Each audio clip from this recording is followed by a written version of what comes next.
Hi friends, welcome to our channel నక్షత్ర Shri creations. ఈరోజు వీడియోలో పాలకూర వెల్లుల్లి కారాన్ని ఎలా ప్రిపేర్ చేసుకోవాలో చూపించబోతున్నానండి. ఇది వేడి వేడి అన్నంలో కానీ చపాతీలో కానీ చాలా టేస్టీగా ఉంటుంది. ఫస్ట్ అయితే మనము పాలకూరని నేను ఇక్కడ ఒక 3 కట్టల వరకు పాలకూరని తీసుకున్నాను.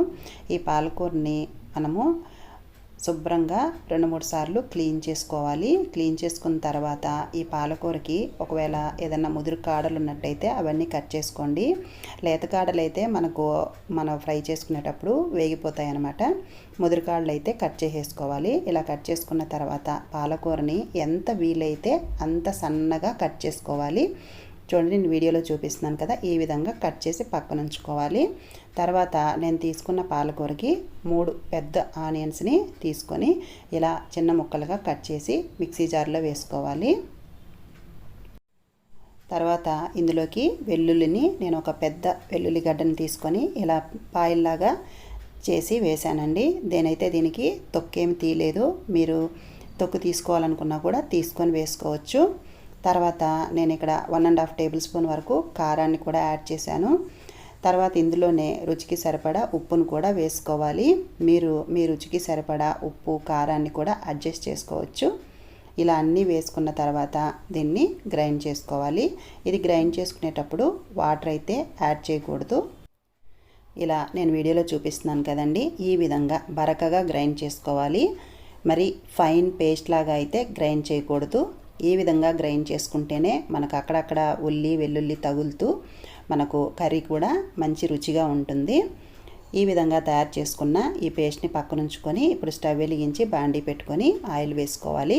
ఆయిల్ వేసుకున్న తర్వాత ఇందులోకి పోపులు వేసుకోవాలి. ఆవాలు, జీలకర్ర, మినపప్పు, శనగపప్పు, కరివేపాకు, తర్వాత ఎండుమిర్చిని వేసుకోవాలి.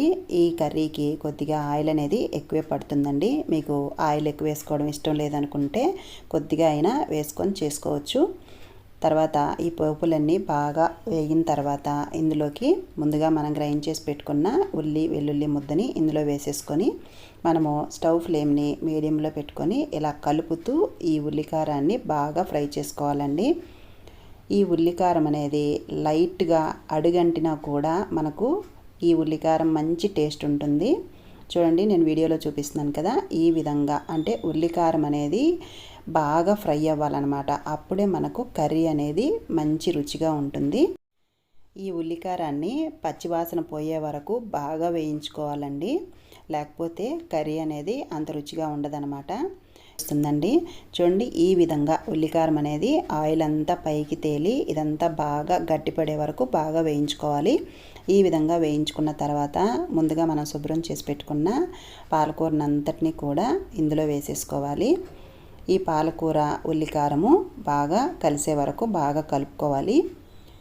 ఈ విధంగా బాగా కలిపిన తర్వాత మనము స్టవ్ ఫ్లేమ్ అనేది సిమ్లో ఉంచుకొని చేసుకోవాలండి. పాలకూర వేసిన తర్వాత స్టవ్ అనేది సిమ్లో ఉంచుకొని మూత పెట్టుకొని కలుపుకుంటూ అప్పుడప్పుడు మూత తీసి కలుపుకుంటూ ఈ పాలకూర ఉల్లికారాన్ని మనము ప్రిపేర్ చేసుకోవాలి. చూడండి, ఈ విధంగా మనము కలుపుకుంటూనే వేయించుకోవాలి, లేదంటే అడుగు అనేది మాడిపోతుంది. ఈ విధంగా మనకు పాలకూర అనేది ఈ ఉల్లికారంలో బాగా మిక్స్ అయిపోయి బాగా ఫ్రై అయిపోతుంది. ఇలా ఫ్రై అయిన తర్వాత ఇందులోకి మనము 1 టేబుల్ స్పూన్ వరకు ధనియాల పొడి, 1 టేబుల్ స్పూన్ వరకు వేయించి పొడి చేసుకున్న జీలకర్ర పొడిని కూడా వేసుకోవాలండి. ఈ 2 వేసుకోవడం వల్ల కర్రీకి మంచి రుచి వస్తుంది. ఇలా వేసుకున్న తర్వాత ఇవన్నీ కలిసే వరకు బాగా కలిపేసుకొని మళ్ళీ ఒక 2 నిమిషాలు మూత పెట్టేసుకొని ఇది ఒక్కసారి మళ్ళీ ఫ్రై చేసుకోవాలి. అంతేనండి, కర్రీ అనేది రెడీ అయిపోతుంది. ఇది వేడి వేడి అన్నంలోకి కానీ చపాతీలోకి కానీ చాలా బాగుంటుంది ఫ్రెండ్స్. ఇది 2-3 రోజుల వరకు నిల్వ కూడా ఉంటుంది. కర్రీ మాత్రం ఒక్కసారి టేస్ట్ చూసారంటే మళ్ళీ మళ్ళీ చేసుకొని తింటారు.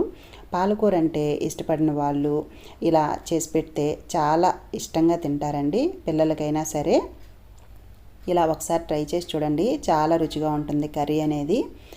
చూడండి, నేను వీడియోలో చూపిస్తున్నాను. కర్రీ అనేది ఆయిల్ అంతా పైకి తేలిపోయింది, కర్రీ అంతా రెడీ అయిపోయింది అనమాట. ఈ విధంగా ఉన్నప్పుడు స్టవ్ అనేది ఆఫ్ చేసేసుకొని మనము ఈ కర్రీని డిష్ అవుట్ చేసేసుకోవాలి. మీరందరూ కూడా ఒకసారి ఈ కర్రీని తయారు చేసుకొని టేస్ట్ చూసి మీకు ఎలా వచ్చిందో నాకు కూడా కామెంట్ బాక్స్లో తెలియచేయండి.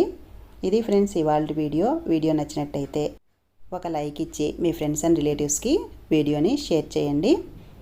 ఇది ఫ్రెండ్స్ ఇవాళ వీడియో. మీరందరూ కూడా తప్పకుండా ట్రై చేసి టేస్ట్ చేయండి. Thank you for watching.